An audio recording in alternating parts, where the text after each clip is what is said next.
안녕하세요, 여러분. 마음을 듣는 시간의 박은영입니다. 오늘은 특별한 이야기를 준비했습니다.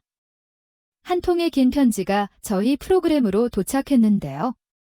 50대 여성분이 보내주신 30년간의 며느리 생활에 대한 깊은 고백입니다.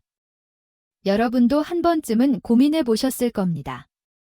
가족이라는 이름으로 요구되는 희생과 헌신, 그 경계선은 어디까지일까요? 오늘 이 이야기의 주인공은 그 경계선 앞에서 마침내 자신만의 결정을 내렸습니다. 그럼 지금부터 김미숙 씨의 이야기를 들어보겠습니다. 안녕하세요. 저는 올해 52, 김미숙이라고 합니다. 저는 결혼 30년 차의 며느리였습니다. 아니, 이제는 전직 며느리라고 해야 할까요? 어제, 저는 제 인생에서 한 번도 해본 적 없는 결정을 내렸습니다. 시어머니의 전화번호를 차단한 겁니다. 휴대폰 화면 속 차단이라는 단어를 바라보고 있는 제 손가락은 한참이나 떨렸습니다. 단순히 숫자 몇 개가 저장된 연락처를 지우는 게 아니었어요. 제 마음속에서는 지난 30년의 세월이 필름처럼 스쳐 지나가고 있었습니다. 처음 시집 오던 날, 시어머니가 제 손을 꼭 잡으며 우리 집 딸이 돼서 오래오래 잘 살자 던 목소리. 아프셨을 때 병원 복도에서 의자 하나에 앉아 밤을 새우던 기억까지. 그 모든 장면들이 순간적으로 제 앞을 스쳐갔습니다. 그 차단 버튼은 단순한 기능이 아니었습니다. 그건 지난 30년 동안 제가 스스로에게 씌워온 착한 며느리라는 가면을 벗어던지는 행동이었어요. 내가 참아야 해. 내가 이해해야지. 내가 더 해드려야지. 수없이 되뇌었던 자기 최면을 끊어내는 순간이었죠. 손끝이 차단을 눌렀을 때 제 심장은 요동쳤습니다. 죄책감과 해방감이 동시에 밀려왔어요. 30년간 저를 짓눌러온 무게가 사라지는 듯한 가벼움과 한편으로는 이렇게까지 해야 하나 하는 불안이 한꺼번에 뒤엉킨 감정이었죠. 하지만 그 순간 저는 알았습니다. 이건 도망이 아니라 내 인생을 되찾기 위한 첫걸음이라는 것을요. 와, 미숙 씨, 첫 문장부터 심장이 철렁하네요. 시어머니 차단이라니. 그 30년 동안 무슨 사연이 있었던 건가요? 네, 그때가 1982년 봄이었습니다. 22살의 저는 하얀 웨딩드레스를 입고 새로운 가족의 품으로 들어갔습니다. 그때 제 마음은 설렘과 불안이 뒤섞여 있었죠. 시어머니는 첫 만남부터 엄격하셨어요. 우리 집 며느리가 되려면 각오를 단단히 해야 한다는 말씀을 하시더군요. 저는 고개를 끄덕이며 대답했습니다. 열심히 하겠습니다. 그 열심이라는 단어가 얼마나 무거운 짐이 될 줄 그때는 몰랐습니다. 결혼 첫 해부터 저는 새벽 5시에 일어났습니다. 시부모님 아침밥을 짓고 시누이의 도시락을 싸고 시동생들의 학용품을 챙기는 것이 제 일상이었어요. 친정어머니가 결혼 축하금으로 주신 200만 원, 그 당시로서는 큰돈이었는데 그 돈마저 신혼살림 마련에 고스란히 들어갔습니다. 며느리가 친정에서 돈을 가져와야 체면이 선다는 시어머니 말씀에 저는 친정에 가서 또 돈을 빌려왔어요. 그 돈으로 시댁 보일러를 교체했습니다.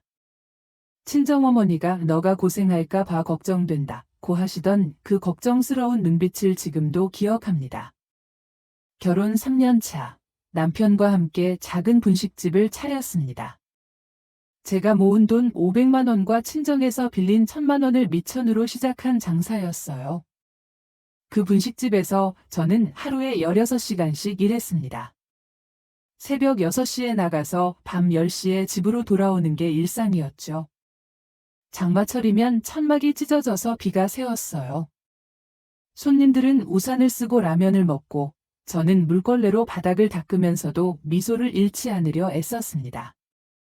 겨울이면 얼음장 같은 찬바람이 천막 사이로 들어왔어요. 손가락이 갈라져서 피가 날 정도였지만 그래도 묵묵히 일했습니다. 우리 가게만 잘 되면 우리 가족도 잘 될 거야. 이 믿음 하나로 버텼어요.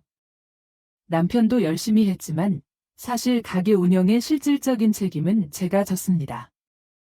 장사 수완도 제가 더 있었거든요. 단골 손님들 관리하고 재료비 계산하고 아르바이트생 관리까지 모든 게 제 몫이었습니다. 그 힘든 와중에도 시동생들 일은 빠뜨린 적이 없었어요. 큰 시동생이 대학에 들어갔을 때 등록금 400만 원을 저희가 댔습니다. 작은 시동생도 마찬가지였고요. 그때 저희 가게 월 수입이 300만 원 정도였는데 한 학기 등록금이 그 돈을 훌쩍 넘어섰어요. 맞아요. 그때 저희는 라면으로 몇 끼를 연명했었습니다. 하루에 한 끼씩 라면 먹으면서도 형제들이 공부 잘하면 나중에 도움이 될 거야 라고 생각했습니다. 시어머니는 그런 저희를 보며 우리 며느리 참 훌륭하다고 칭찬해 주셨어요. 그 칭찬이 좋아서 더 열심히 했던 것 같아요. 명절과 제사 준비는 말할 것도 없었죠. 추석이나 설날이 다가오면 한 달 전부터 준비가 시작됐어요. 제사상에 올릴 음식들의 목록을 적고 장을 보고 며칠 동안 미리 준비할 수 있는 건 미리 해두고 특히 시할아버지 제사 때는 정말 힘들었어요. 친척들이 20명 넘게 모이는데 제사상 차리는 것부터 시작해서 친척들 식사 준비, 뒷정리까지 모든 게 제 몫이었습니다. 새벽 3시에 일어나서 장을 보고 하루 종일 부엌에서 음식을 만들었어요. 그런데 제사가 끝나고 나면 시어머니는 꼭 이렇게 말씀하시곤 했어요. 우리 며느리 고생 많았다. 그런데 나물이 좀 짰네. 다음엔 간을 좀 덜 하자. 칭찬 한마디에도 꼭 지적이 따라붙었어요. 처음엔 서운했지만 나중에는 그냥 귀에서 흘려보냈습니다. 시동생들이 결혼을 하면서 동서들이 생겼어요.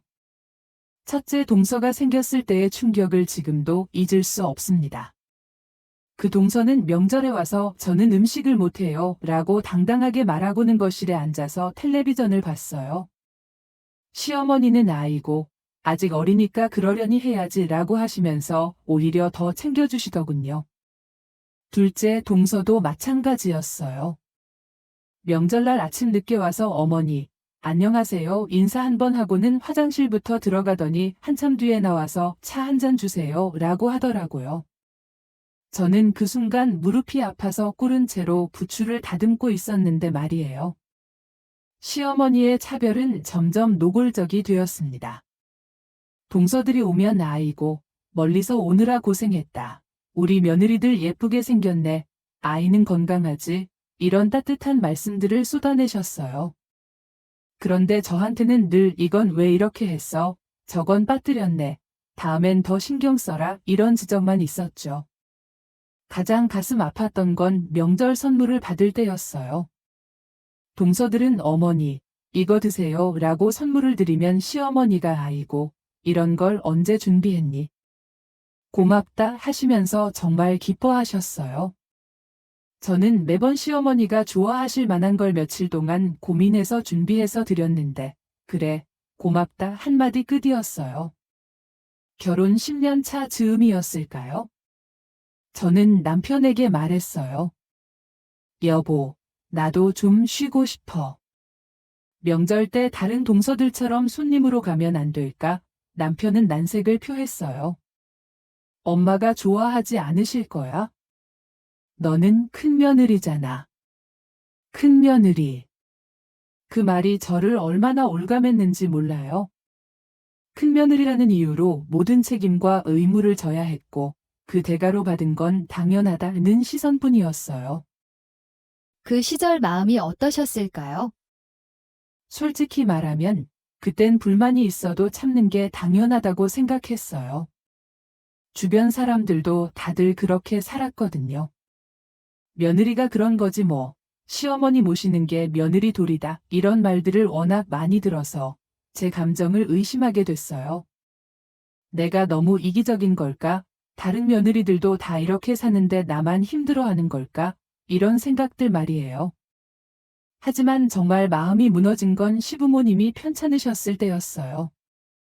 시아버지가 당뇨 합병증으로 쓰러지신 게 시작이었습니다. 새벽 2시에 시어머니에게서 전화가 왔어요. 빨리 와라. 아버지가 쓰러지셨다. 저와 남편은 잠옷 차림으로 차를 몰고 병원으로 달려갔어요. 응급실에서 밤을 새우고 입원 수속을 받고 간병인을 구하고 모든 건 저희 몫이었습니다.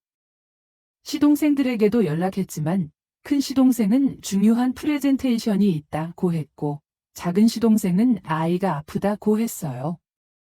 그날부터 약 6개월간 저는 거의 매일 병원을 다녔습니다. 가게 일을 마치고 병원에 가서 시아버지께 저녁을 드리고 시어머니와 함께 밤을 지새우기도 했어요. 간병비를 아끼려고 제가 직접 간병을 했거든요. 시동생들은 일주일에 한 번씩 얼굴 비추는 게 전부였어요. 그것도 30분 정도 계시다가 일이 있어서 라며 서둘러 가시곤 했죠. 그런데 시아버지가 좀 나아지시면 시어머니는 시동생들에게 고맙다. 바쁜 와중에 와줘서 라고 하셨어요.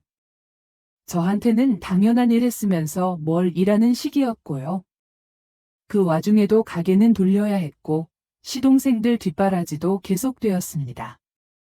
큰 시동생이 승진 축하한다며 가족 모임을 하자고 했을 때 비용은 당연히 저희가 부담했어요. 작은 시동생이 집을 사겠다며 보증금이 부족하다고 했을 때도 500만 원을 빌려줬고요. 그렇게 도와준 돈들이 돌아온 적은 거의 없었어요. 나중에 여유 있을 때 갚을게 라는 말만 들었을 뿐이죠. 그런데 저는 그것도 당연하게 생각했어요. 가족끼리 돈 계산하는 게 야박하다는 생각이 있었거든요. 30년 동안 시댁을 위해 온 마음과 시간을 쏟아오셨는데 그 모든 희생과 헌신에도 불구하고 시어머니께서 집을 주택연금으로 하시겠다는 말씀을 하셨다고요? 그 순간이 결국 시어머니 번호를 차단하게 된 결정적인 계기가 되었다고 들었습니다. 그 얘기를 처음 들으셨을 때 어떤 기분이셨나요? 다음 날 아침이었습니다. 전날 밤에 너무 많이 울어서 눈이 퉁퉁 부은 채로 아침을 준비하고 있었는데 시어머니에게서 전화가 걸려왔습니다. 아마 남편이 제가 화가 많이 났다고 전한 모양이었습니다. 시어머니는 전화 너머로 어제 제가 많이 속상했다는 이야기를 들었다고 했습니다. 그런데 그 목소리 톤이 평소와 달랐습니다. 마치 제가 괜히 서운해하는 것처럼 살짝 기분이 상한 듯한 느낌이었죠.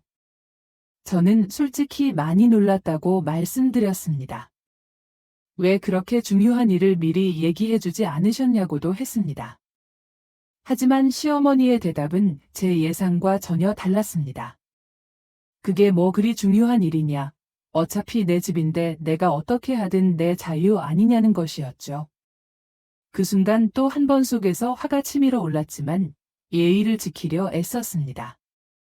저는 우리도 그 집에 많은 돈을 넣었다고 전세금과 리모델링 비용까지 포함해서 상당한 금액을 썼다고 말씀드렸습니다. 하지만 돌아온 답은 그건 너희가 그 집에서 살았으니 당연한 것 아니냐. 내가 너희한테 월세라도 받았나라는 식이었습니다. 그 말에 정말 말문이 막혔습니다. 30년 동안 있었던 수많은 일들은 모두 잊으신 듯 시어머니는 그저 우리 부부가 집에서 살게 해줬다는 사실만 기억하고 계셨습니다. 이어서 시어머니는 제가 섭섭하게 생각하지 말라며 어차피 자신이 세상을 떠나면 그 집은 다 팔리고 없어질 텐데 이렇게라도 해서 생활비를 받는 게 낫지 않겠냐고 했습니다. 그리고 저는 아직 젊으니까 또 벌면 되지 않겠느냐고 말이었습니다. 그 절다는 말에 가슴이 철렁 내려앉았습니다. 저는 이미 50이 넘었고 아이도 더는 낳을 수 없는 나이였으며 새로 집을 살 돈을 모으기엔 너무 늦었다고 느끼고 있었습니다. 그런데도 시어머니 눈에는 제가 한창 젊은 사람이었던 겁니다.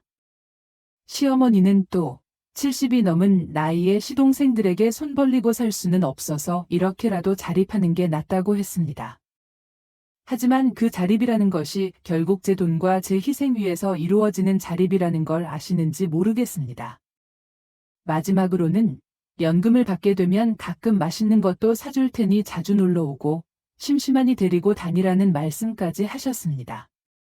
그 말을 듣는 순간 저는 참을 수 없는 허탈함이 밀려왔습니다. 30년간의 헌신에 대한 최종 답변이 고작 놀러와라, 데리고 다녀라, 맛있는 거 사줄게였던 것이죠.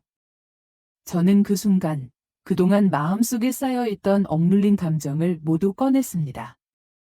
시동생들 학비를 대주고 집 살 때도 도와드리고 아프실 때마다 병원에서 밤새우고 제가 번 돈을 거의 다 시댁일에 쏟아부은 이야기들을 차근차근 말씀드렸습니다. 그런데 돌아온 대답은 며느리가 당연히 해야 하는 일 아니냐는 것이었습니다. 그 말에 가슴이 철렁 내려앉았습니다. 30년 동안 함께했지만 시어머니 눈에 저는 가족이 아니라 그냥 편리한 일꾼이었음을 그 순간 완전히 깨달았습니다. 심지어 시어머니는 제가 예전엔 이런 말을 하지 않더니 왜 갑자기 그러냐며 나이 들어서 성격이 나빠진 거 아니냐는 말까지 하셨습니다. 그때 저는 더 이상 대화를 이어갈 의미가 없다고 느꼈습니다. 그래서 말씀드렸습니다. 이제는 더 이상 이런 식으로 살고 싶지 않다고. 30년이면 충분하다고. 그리고 앞으로는 연락하지 않겠으니 주택연금을 받으며 편하게 지내시라는 말과 함께 전화를 마쳤습니다. 전화를 끊고 나서 저는 한동안 멍하니 앉아 있었어요. 손이 덜덜 떨리고 심장이 너무 빨리 뛰었어요. 30년 만에 처음으로 시어머니에게 제 의사를 분명히 말한 거니까요. 그러다가 문득 거울을 봤는데 거기에 비친 제 모습이 너무 초라했어요. 눈이 빨갛게 부어있고 머리는 헝클어져 있고 52세의 중년 여성이 되어서도 여전히 누군가의 승인을 기다리고 있는 제 모습이 너무 한심하게 느껴졌어요. 그때 깨달았어요. 저는 30년 동안 제 인생을 살지 못했구나. 시어머니가 원하는 며느리, 남편이 원하는 아내, 시동생들이 원하는 형수, 아이들이 원하는 엄마. 그런 역할들만 하면서 살았지. 정작 김미숙이라는 한 사람으로서는 살지 못했구나. 저는 제가 좋아하는 게 뭔지, 하고 싶은 게 뭔지도 모르게 됐어요. 30년 동안 항상 다른 사람들의 필요에 맞춰서 살다 보니까 제 자신의 욕구는 어디선가 사라져 버린 거예요. 젊었을 때는 책 읽기를 좋아했는데 언제부터인가 책 읽을 시간이 없다고 하면서 안 읽게 됐어요. 친구들과 만나는 것도 좋아했는데 시댁일이 바쁘다고 하면서 친구들과도 멀어졌어요. 여행도 좋아했는데 돈이 없다고, 시간이 없다고 하면서 어디도 가지 못했어요. 그런 제 모습을 거울에서 보니까 너무 슬펐어요. 이게 제가 원했던 인생이었나 싶었어요. 그 순간 제 휴대폰을 들었어요. 그리고 시어머니 번호를 찾아서 차단을 눌렀습니다. 그 버튼을 누르는 순간 정말 이상한 감정이 들었어요. 죄책감과 해방감이 동시에 밀려왔어요. 죄책감은 정말 컸어요. 70세 노인분을 차단하다니 내가 너무 심한 거 아닐까? 그래도 30년 동안 시어머니인데 이렇게 해도 되는 걸까? 그런 생각들이 머릿속을 맴돌았어요. 하지만 동시에 해방감도 있었어요. 30년간 저를 짓눌러온 무게가 순간적으로 사라지는 느낌이었어요. 마치 무거운 짐을 내려놓은 것 같은 느낌이었죠. 더 이상 시어머니 눈치를 보지 않아도 된다는 생각에 안도감이 들었어요. 이게 맞나 하는 불안감도 있었어요. 30년간 해온 관계를 이렇게 끝내는 게 맞는 일인가 싶었어요. 하지만 이내 마음이 단단해졌어요.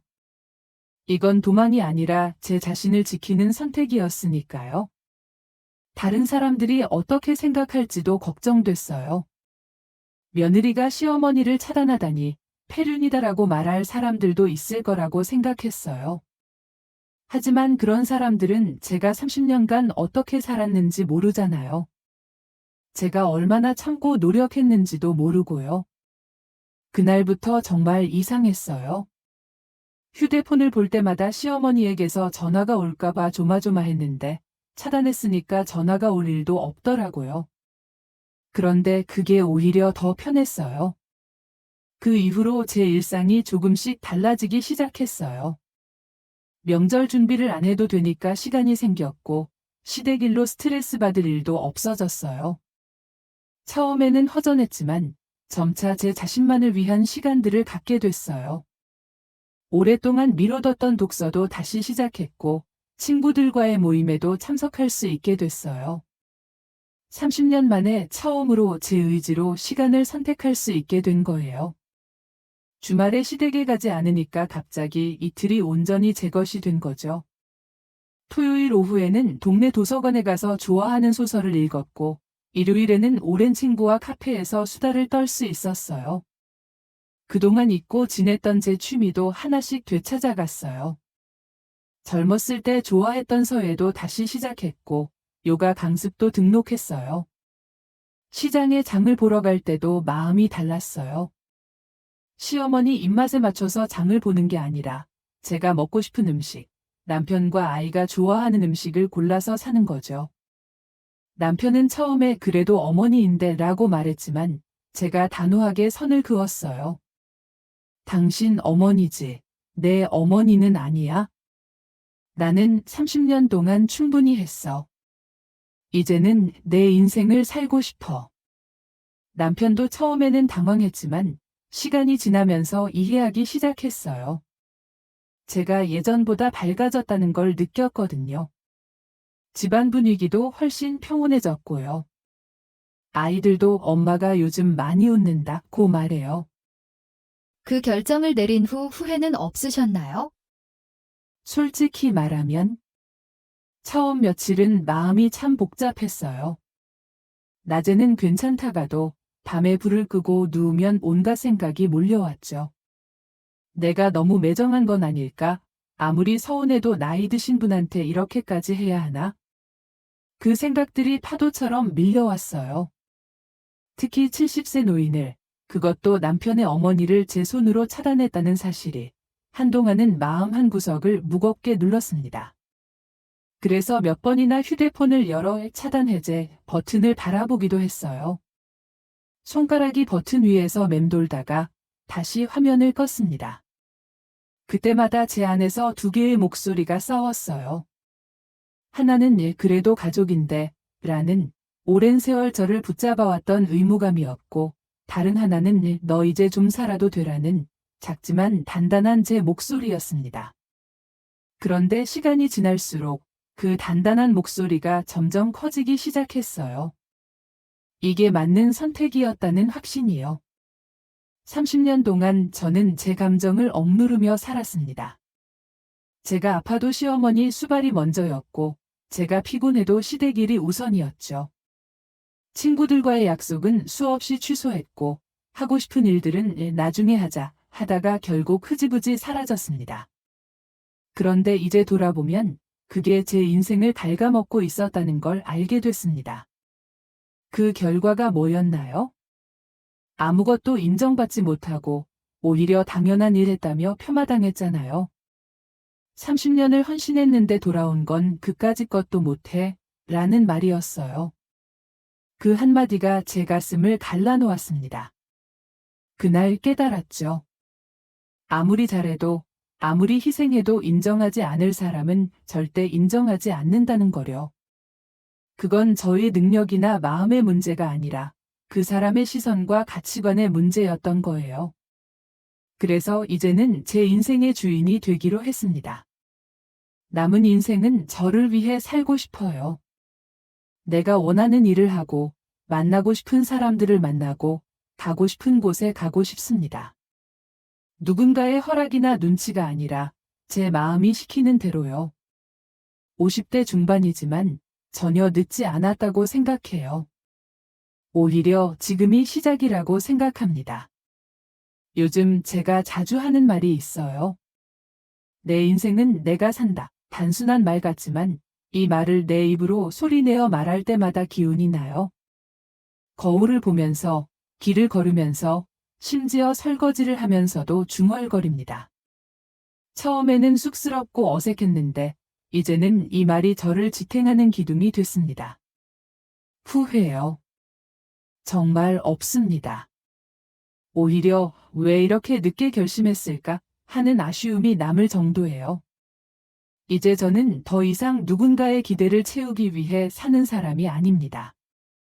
더는 좋은 며느리, 착한 아내라는 이름표를 붙이지 않아도 괜찮아요. 저는 그냥 저로서 살아가면 됩니다. 그 자유를 얻은 순간 제 숨이 비로소 제 속도로 쉬어지는 걸 느꼈습니다. 그리고 그게 얼마나 소중한 건지 이제야 알게 되었어요. 네, 김미숙님의 이야기 끝까지 들으면서 저도 마음 한켠이 묵직해졌습니다. 내 인생은 내가 산다. 단순하지만 그 안에는 수십 년의 시간과 결심이 담겨 있었죠. 누군가의 기대에 맞추느라 나를 잊고 살았던 세월. 하지만 이제는 그 모든 굴레에서 벗어나 나로서 살아가는 길을 선택하셨습니다. 우리 모두에게 필요한 건 바로 그 용기 아닐까요? 오늘도 들어주셔서 감사드리고 행복한 하루 보내시길 바라겠습니다.